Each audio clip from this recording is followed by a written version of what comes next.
আসসালামু আলাইকুম। কেমন আছেন সবাই? আলহামদুলিল্লাহ আমিও অনেক ভালো আছি। আজকে আমি দই কাতলা রান্না করেছি আর সেটাই কিন্তু আপনাদের সঙ্গে শেয়ার করলাম। তো প্রথমে আমি ফ্রাই প্যানে বেশ খানিকটা সাদা তেল দিয়ে দিলাম। দিয়ে এর ভিতরে আমি গোটা গরম মশলা দিয়েছি, এলাচ, দারচিনি আর ২ টুকরো তেজপাতা আর ৩-৪টা শুকনো লঙ্কা একটু ২-৩টা টুকরো করে দিলাম, হ্যাঁ? আর এইভাবে যখন মশলাগুলো চিরবিরিয়ে উঠেছে তখনই কিন্তু আমি ২ টেবিল চামচের মতো পেঁয়াজ বাটা দিয়ে দিলাম, হ্যাঁ? দিয়ে কিন্তু খুব ভালো করে ৩০ সেকেন্ডের মতো একটু নাড়াচাড়া করব। আর একটু লবণ দিয়ে দিলাম, কারণ পেঁয়াজ এত ছিটাছিটি করছিল যে হাতে লাগছিল। তো যাই হোক, ৩০ সেকেন্ড পর আমি এই যে মশলাগুলো আস্তে আস্তে দিয়ে দিচ্ছি। এখানে আমি হাফ চা চামচ হলুদের গুঁড়া, হাফ চা চামচ ধনিয়া গুঁড়া আর ১ চা চামচ লাল মরিচের গুঁড়া আর আদা রসুন পেস্ট আমি হাফ চা চামচ করেও দিয়ে দিয়েছি। দিয়ে আমি মশলাটা ৪-৫ মিনিট খুব ভালো করে কষিয়ে নিয়েছি।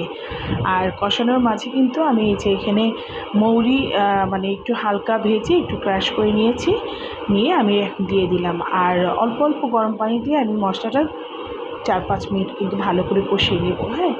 আর এখানে দইটা ইউজ করেছি, টক মিষ্টি যেই দইটা আছে সেই দইটা ভালো করে ফেটিয়ে নিয়ে আমি কিন্তু দইটা দিয়ে দিলাম।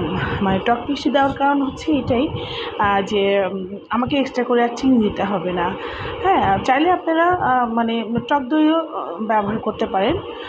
তো আমি এখানে টক মিষ্টির দইটাই ব্যবহার করেছি। আর এখানে ৪ টুকরো কাতল মাছের পিস নিয়েছি, একটু বড় সাইজ করে কেটেছিলাম।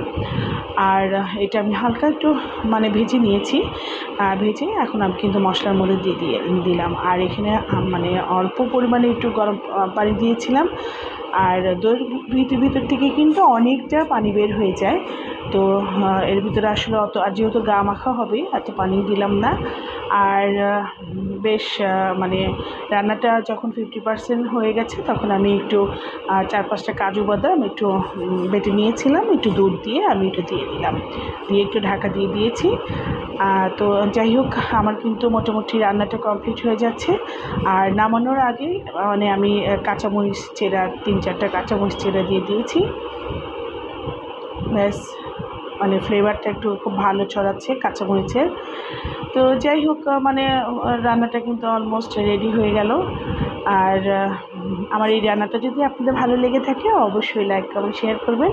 আর আমার জন্য বেশি বেশি দোয়া করবেন যেন আমি আপনাদের সামনে আরও সুন্দর সুন্দর রান্না নিয়ে আসতে পারি। আল্লাহ হাফিজ।